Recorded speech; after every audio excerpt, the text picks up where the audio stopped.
isang alaga may handog sa kanyang long-time yaya. Isang librong siya mismo ang sumulat at ang malilikom na pera mula rito, ipantutulong niya sa mga kababayan nating kumakayod sa ibang bansa. Hindi na bago sa atin ang mga kwento ng paghihirap at sakripisyo ng mga overseas Filipino worker. Pero paano kung makatanggap naman sila ng good news? Isang oportunidad na makapagtapos sila ng pag-aaral kahit malayo sa sariling bayan? Sinong mag-aakalang ang isang 18 taong gulang na binata na gaya ni Emilio Baha magsusulat ng isang children's book at magiging daan para makatapos ng pag-aaral ang mga OFW? Today is about recognizing the hard work.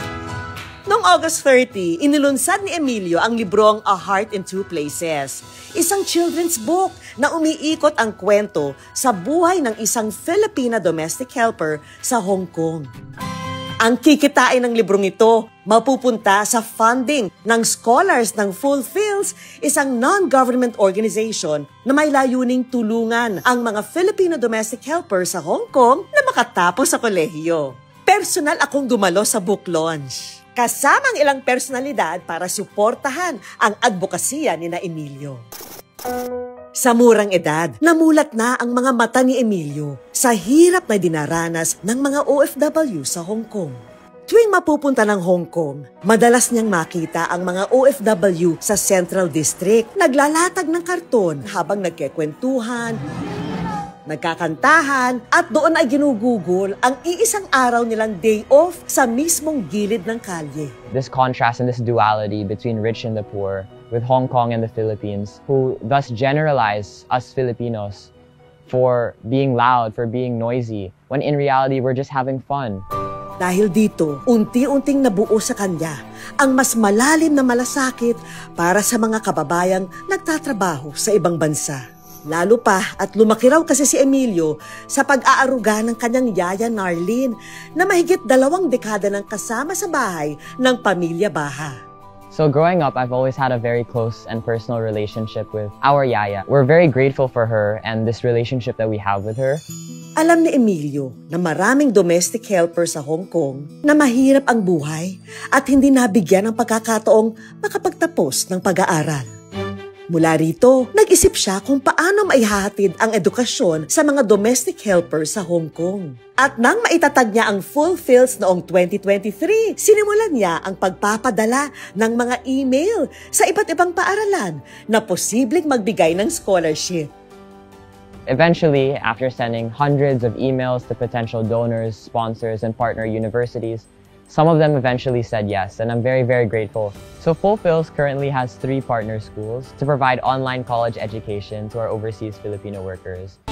Dito na unti-unting dumami ang kanilang mga volunteer mula sa iba't ibang parte ng mundo. We have around 50 volunteers, mainly based in Manila and Hong Kong, but also around several countries around the world. Dito ako lumaki, so malapit sa puso ko ang patulungan ng mga kababayan natin sa ibang bansa, lalo na dito sa Hong Kong. Kung ako may privilege na makapag-aral, bakit hindi ang mga kababayan natin? Samahan niyo kami mga kapuso sa Hong Kong para kamustahin ang mga OFW scholar ni na Emilio. Dito namin nakilala ang 44-year-old na si Belle na halos 3 taon nang natutulungan ng organisasyon. Sa akong single mom sa Pilipinas, kaya napilitan akong magtrabaho dito sa Hong Kong. Sa Pilipinas, nakatapos ako ng 2-year course, vocational, and then sinubukan ko siyang ituloy ng engineering, pero first sem palang nahirapan na, nakikita ko na yung hirap ng parents ko to provide. So I just decided to stop and sige, mag-work na lang ako, and then the rest is history. Nagbakasakali lang daw si Belle noong makita online ang tungkol sa scholarship. He was 15 nung na-meet ko siya. So parang lalo akong na-inspire na, sige, etong bata na to nagbibigay ng chance sa amin. Araw-araw, gumigising ng alas 4 ng madaling araw si Belle para dito maisingit ang pag-aaral. Bago magtrabaho ng alas 7 ng umaga hanggang alas 10 ng gabi. Ang course ko ay Business Administration, major in Management Information System. Mahirap mang pagsabayin ang pagtatrabaho at pag-aaral. Nagsisikap daw si Belle, hindi lang daw para sa kanyang anak, kundi pati na sa kanyang nanay. Pero it's more like of achieving dream for my mom. Alam ko na pangarap ng nanay ko na makita niya ako talaga going up, alam mo yun, sa stage and then receiving my own diploma. Hindi na nga raw malayong makamit ang pangarap ni Belle dahil 2 taon na lang magtatapos na siya sa pag-aaral. Pagkatapos ng fulfills, so I'll be going back home for good. Since magkakadiploma ako, siguro magta-try ako to work in a corporate world.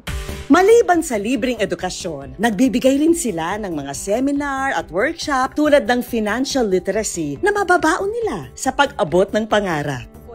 Binigyan kami ng chance ng fulfills na mangarap ulit na hindi nagtatapos ang buhay namin as domestic helper dito sa Hong Kong. Ang unang batch mula sa halos 30 OFW na tinutulungan ng organisasyon magtatapos na ngayong buwan. Let's give them a round of At ngayong day off ng mga scholar, naghanda muli sila ng isang get-together para makapag-bonding ang mga scholar at volunteer. And I'm like, oh my God, I can do it.